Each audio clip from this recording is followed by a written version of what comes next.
Welcome to the Chase MedSearch Podcast, the place where we dive deep into the medical device sales industry by discussing the current trends, timeless philosophies, and amazing experiences that shape our niche of the industry.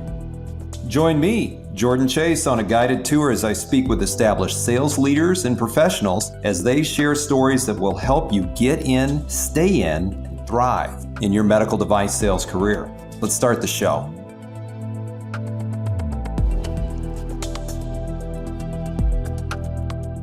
Welcome back to the Chase MedSearch Podcast. We're having a spooky conversation today about fears with my guest, Tonya Jackman Hampton today, who has written a new book called The Myth of the Fearless Leader. Tonya is the former UC San Diego Health CHRO and current CEO, executive coach, and consultant for her own business.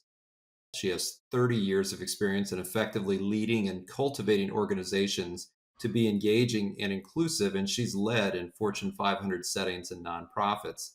I know Tonya from our time working together at Medtronic, where she served in a variety of leadership roles. Anything Tonya says today is her own opinion and research, not one of any of the organizations she's worked at. Tonya, welcome to the Chase MedSearch Podcast. Thank you. It's great to have you on. I'm thrilled to be here. You've written a book, and your book is deeply personal and brave. You're honest and upfront about your fears, emotions, and responses to fears in your life, and you've chronicled some great stories in there about dealing with fear. You're busy. Why did you write a book? Or how did you even find the time? Thank you. I wrote a book because, it really was, just to go way back, tied to my dissertation. I graduated in 2013 with a doctorate in organizational development. And as a part of the graduation requirements, I needed to complete my dissertation.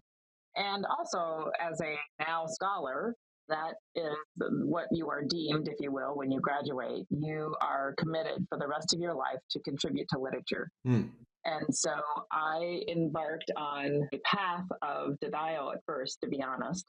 I didn't necessarily think that I would contribute, or didn't know how I would contribute, I'll put it that way. And it became the book as a contribution. And with the support of a community that I have, my family, particularly my husband, and then other people throughout my life who were really in my writing village, helped to support my journey to be an author. And that was one of the most prominent support mechanisms that I had throughout the process. And that got me to writing the book. I knew, too, though, that I had a lot of messages to convey. And most importantly, I wanted to impact people in a way that we aren't always wired to think we're supposed to be leading as leaders.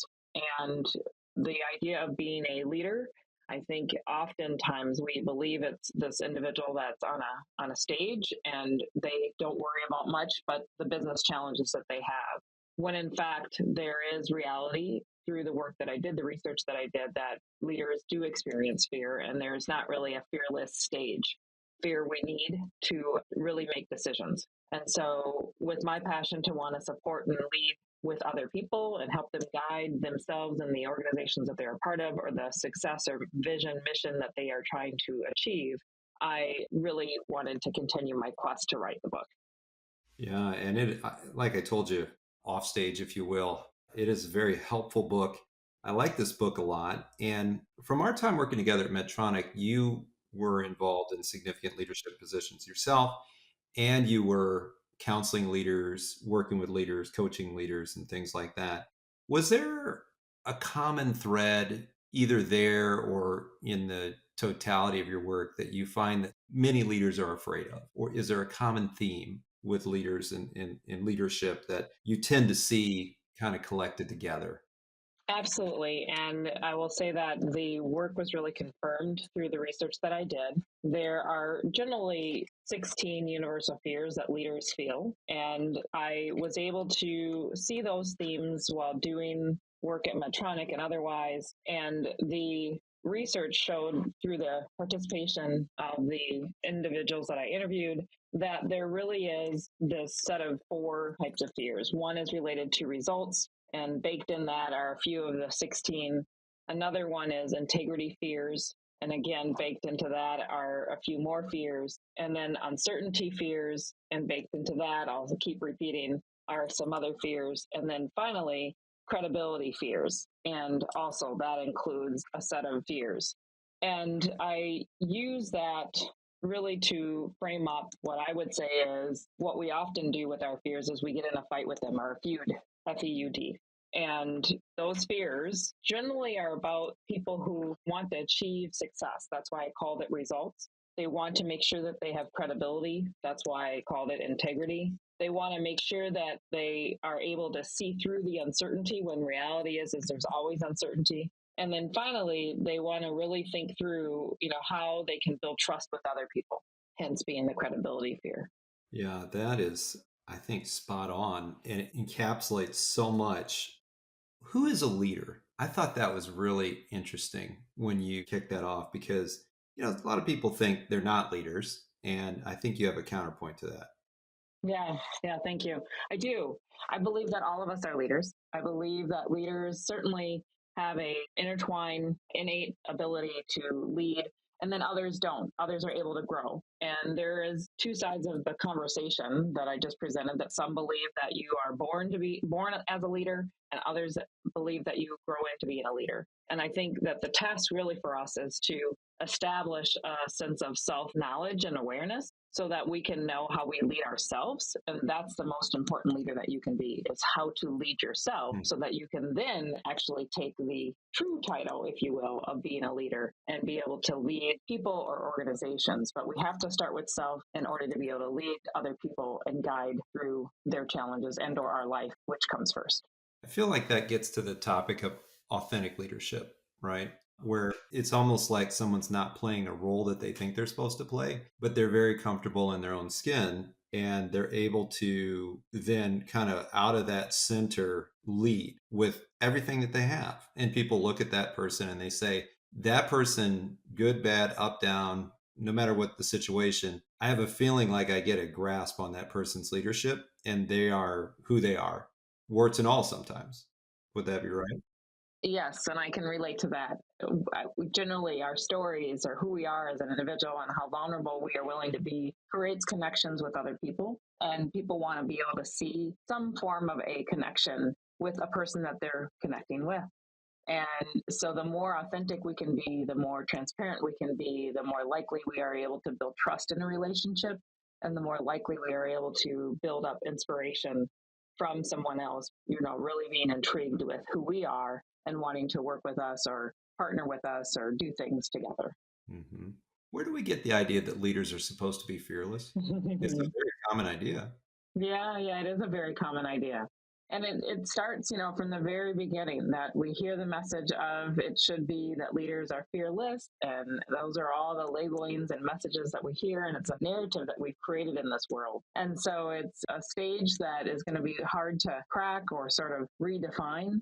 But I'm up for it. And I'm hopeful that people will recognize others that have certainly embarked on this journey, not just myself. Susan Jetters is another author.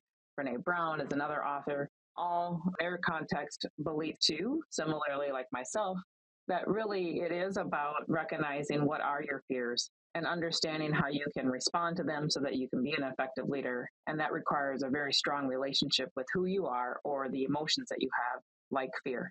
Yeah.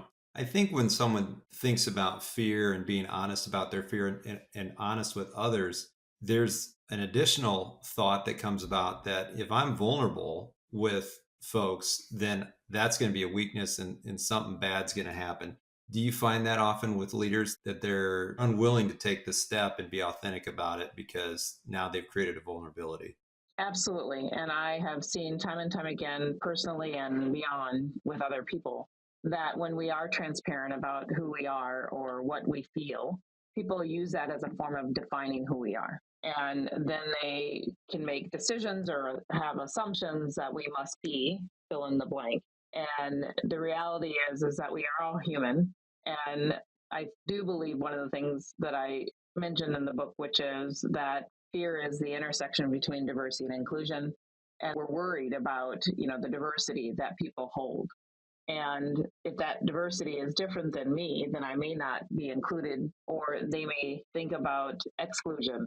And so being able to still stand on your own 2 feet, though, and share that, I encourage it because it's important. It's going to make the world different. It's going to create even more trailblazers and create strength, because the research too also shows that the more diversity that you have amongst a group of individuals trying to make a change, and their ability to have really good conversation, tough conversation, work through conflict, actually gets to a place of higher performance. So I hope we don't deny the idea of not speaking about our fears, because it's important. It gets us to success. Yeah. And I think sometimes when people do that, when they model that, it really opens up bonds of trust. People are more forthcoming. They might have great ideas that they're just sitting on because they don't want to get criticized or shot down or something like that. A sales leader that you might have worked with, that I worked with when I worked at Medtronic, was a guy named Rick Carrion. And he may be retired now. I haven't talked to Rick in a few years, but I remember there was a meeting I was at, and he was talking about, as a young man, kind of not knowing what direction to go with life. He was thinking about going in the Marine Corps, didn't know if he would do it. And he went to, I think, a play, and Maya Angelou was in it.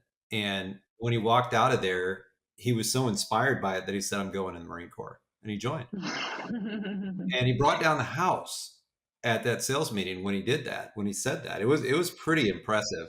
Him just, a very accomplished guy, but willing to go there, having been a, 20-something-year-old, not knowing what to do with his life. Yeah. It was pretty incredible.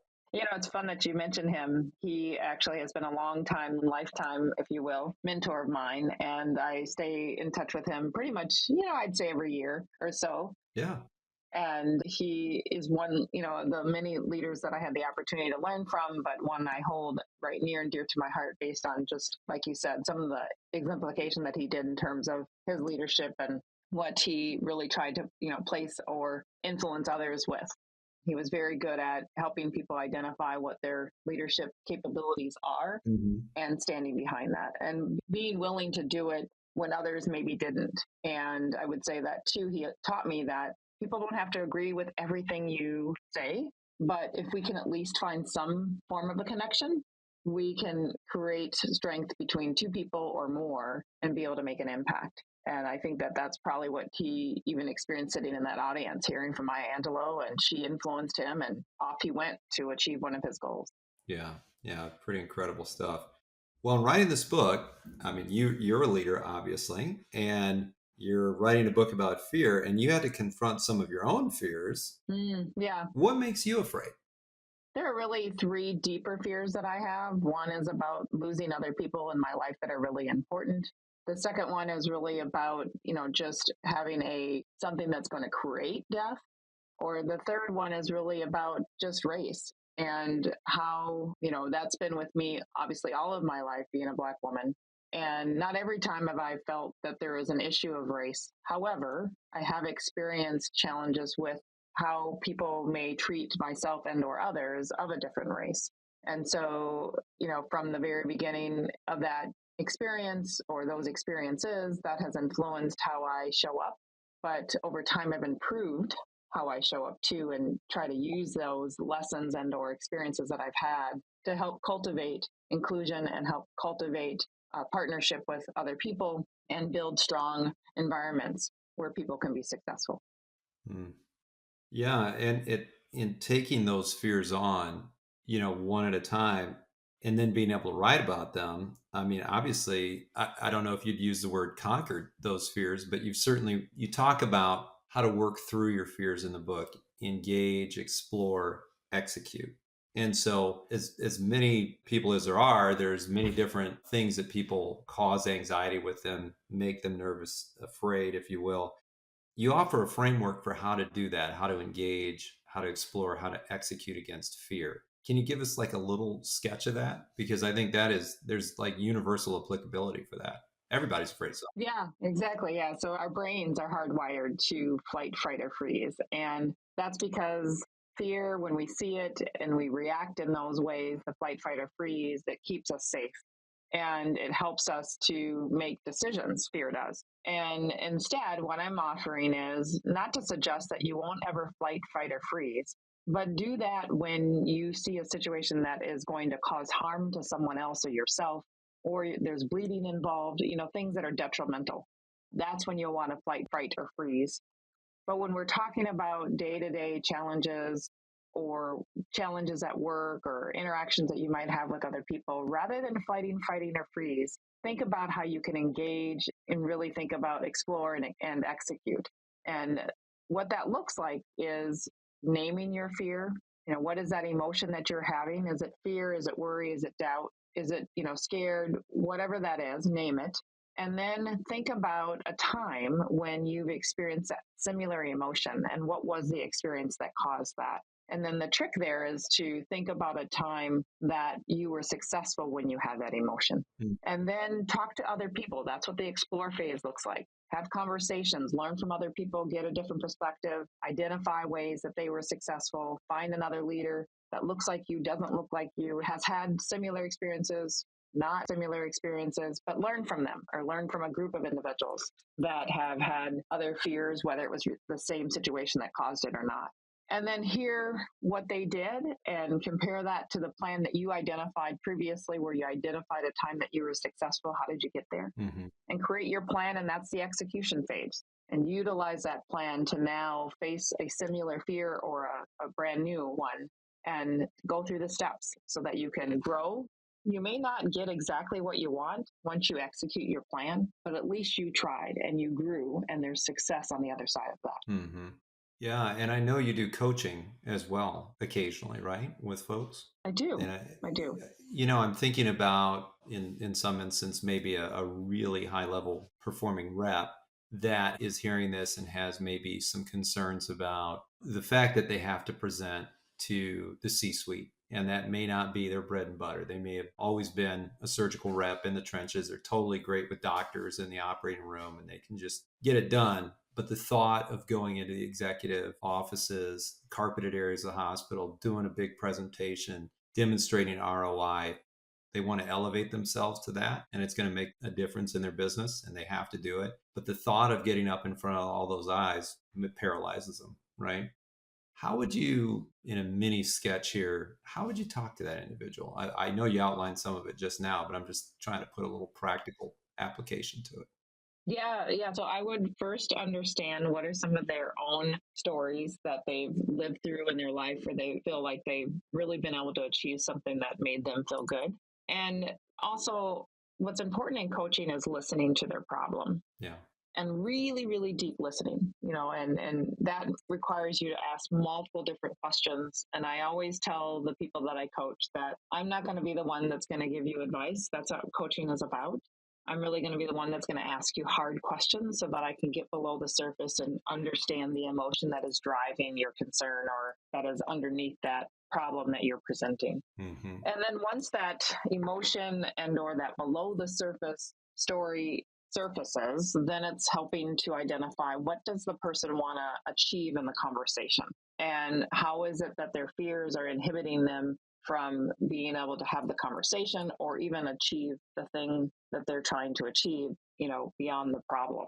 And so once we can identify both the current dialogue challenge as well as the larger challenge that they're trying to achieve outside of the conversation, what they brought forward as here's what I want to do, then we can work through those fears that they're experiencing in the present moment, and then even in the situation that brought them to me about, what is their success that they're trying to achieve, and talk about how they might create a network or a village to really on an ongoing basis be able to shape and create the path forward, and then that gets them into the execution phase. And so while it may not always be explicit that we're working through the phases of engage and explore and execute, there is that methodology of moving through the conversation to get them to their end result. And it might take iterations, right? We know coaching takes sometimes, a one moment conversation beyond a moment, but really a conversation that can last an hour, or, it's a 12-month period where we are going through a coaching experience together to be able to develop that person iteratively on different challenges that they might have that bring them fears. Yeah. That's great. And it seems counterintuitive because I think when people get anxious or afraid, they bottle up. And it seems like in several places in the book, you're encouraging people to open up and find your tribe, find people to talk to, find an outlet where you can honestly talk about this thing that's concerning you. Absolutely. If we imagine a world which actually exists where people are not able to express their fears, think about the layers and layers of emotions that we hold on our chest. And that in itself can really paralyze us and cause us to freeze and flight and, really get stuck more than we ordinarily would if we would just be willing to open up and share our perspective with other people and really learn from other people to be able to devise a plan to achieve what we're trying to achieve. Absolutely. Not to put it in too current a state, but what are leaders, maybe not necessarily your organization, because I know that's sensitive, but what's going on today in the world as you think about leaders you're working with, leaders you're consulting with? What is happening that is causing leaders right now in healthcare or otherwise fear, anxiety, concern? Certainly competition. And I would say that the landscape is, more and more every day getting difficult. And in particular, AI is influencing from frontline care providers all the way up to, top leaders of healthcare organizations, is influencing how we do business, how they will do business. And as a result, people are excited about it and people are not excited about it. And so that is a current challenge along with just the current market of healthcare expenses. And what organizations are having to decide is, where do they draw the line with outside healthcare plan providers? And do they consider creating their own plan if they're a health, hospital organization? Mm-hmm. And so it's requiring them to think differently about their business and how to grow it. And at the same token, think about if their own employees are seeking care in their organization, how do they mitigate and manage costs for them? And so thinking about that health plan space that they haven't been in before requires a lot of calibration with other people and thinking about how do they solve for so they can be better business leaders and really obtaining the growth of their organization and or hopefully they also too are committed to understanding how they can provide accessible and inexpensive as much as possible healthcare for individuals. Yeah. So I would say those are the top two concerns in the healthcare space. In general, I think leaders still present with the same similar challenges. How do I present? How do I achieve or how do I complete a particular task or project, initiative, strategy? How do I have conversations with other people? How do I resolve conflict? These are basic things, but they are still day to day and will always be a part of our different interactions that we might have with people around the world. Mm-hmm. Yeah, I going back to the book too. I mean, those are obviously massive challenges that leaders get, and the problems don't get smaller the higher up you go in the organization. But one of the things that you talked about in the book was public speaking, and how you realized at one point, just working through your own anxiety about it, was that you're not afraid to speak in public. Mm-hmm. It was something else. Yeah. Tell us about that. I realized it was about excitement. Like I felt like I had something to say. And I don't mean that in a sort of egotistical way, but more or less that I had something I wanted to express, and holding that back often created more energy, and anxiety and excitement gets intertwined as a result. And so when I realized that I was more excited about my message or more excited about interacting with people, but being asked to be quiet or expected to be quiet, it drove me a different place and helped me to identify the difference between when am I really anxious or when am I really excited. Yeah. And so when I did that, that gave me the affirmation that the excitement that I feel about public speaking, I should do more of this so that I can actually be able to share with other people how they might differentiate between those two emotions, and or share with people what is the work that I did to be a better, more enhanced public speaker. Yeah, absolutely. It's kind of more about not wanting to miss an opportunity to really get your points across than it was just getting up in front of people and talking. Exactly. Is that right? As someone who doesn't love public speaking, oddly enough, I run a podcast and I do it every now and then in terms of speaking, but it's always been something that's been an Achilles heel for me. And that was like where a light went on, where I'm like, really, when I look at it, it's like, I just beat myself up afterward if I don't feel like I conveyed the points that I wanted to make. That's what it's about. So now I need to focus in on and make sure that I absolutely convey what I want. It was really helpful little insight there that I really liked. You don't like tomatoes either. I learned that in the book, although you've made yourself. I did. I grew into it. I still can't eat a whole tomato, but I don't know that I'm ever going to get there. I've been eating more apples to at least have the concept of eating something whole. But yes, I didn't like tomatoes. And over time, I realized that if I cooked the tomatoes, I could eat them. My dad actually used to always tease me, you eat ketchup, but you don't like tomatoes. And I said, yeah, that's true. And so when he first started that messaging, I toyed with it a bit in my mind and decided, okay, well, I'm going to start eating the baby tomatoes. And so I started eating the baby tomatoes, and now I can eat sliced tomatoes, and I can put the sliced tomatoes in my salad, and I can, get beyond that cooked tomato. And so you're absolutely right. I didn't like them. I'm growing to like them. And I don't know if the wholeness will ever come towards me just because of that squirting experience. But nonetheless, yes, that was one of my fun fears. Yeah. Yeah, no, absolutely. And it's to the audience, you'd have to get the book and read through and see kind of the how that interweaves with this whole theme we're talking about. But it is an interesting one, and it comes up, and it's nicely done.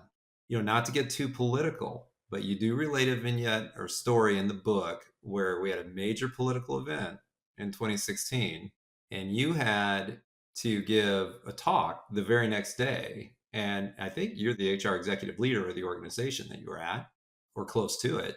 And that morning, you had to go in post election and give a talk. Yes, you are recalling that right. And it was a different organization, and it was a very difficult time. And it was difficult mostly about the reaction, no matter what statement I would make, whether it was for or against the individual, that I would get from the audience. Because I was very clear with 100 people, there had to be people on both sides of the equation. Yeah. Yeah. And there certainly are on this audience. I think it's probably about 50-50. But what is interesting is how you prepared for that and then really took it as a kind of bull by the horns assignment. And we're going to have a discussion today, and you did. I saw that. You didn't get too specific, but I imagine it was pretty raucous at times. Yeah, absolutely. And we had a choice as an executive team to decide to either continue with the conversation or stop. We literally talked that morning, and we decided to go ahead. And we weren't telling people who to vote for, who to believe in. I still wouldn't do that. Yeah. And yet it was a conversation that was very much an overlay, the current political landscape, our current political landscape. So whether it was in 2016 or now in 2024, a current challenge that overlays the political landscape is the divide between races. And if we're not willing to have the conversation, no matter who we support, we're not ever going to, as another example, if you will, that will cause us not to have conversations about our history or cause us not to have conversation about how do we create a better future or continue. I don't want to give the impression that we aren't doing our work. We are. And we also have the standard statement that we always hear, and it's true, that we still have a long ways to go. And so we need to be able to have difficult conversations with people that don't always agree with us and believe that they too can help create change. Our differences don't mean that we aren't able to lead successfully, right? And that we can certainly think about how a person's perspective can influence a particular outcome to the positive without getting stuck with who they support. Yeah. And so that was the compelling reason why we, as an executive team, decided to go on ahead and have the conversations. We knew that even all of us in that room had different supporters that we supported. But yet, what was important was being able to have a healthy work environment where you talk about tough conversations and figuring out the places that you connect on, so you can actually still achieve the outcomes that you're trying to achieve for the patients. Yeah.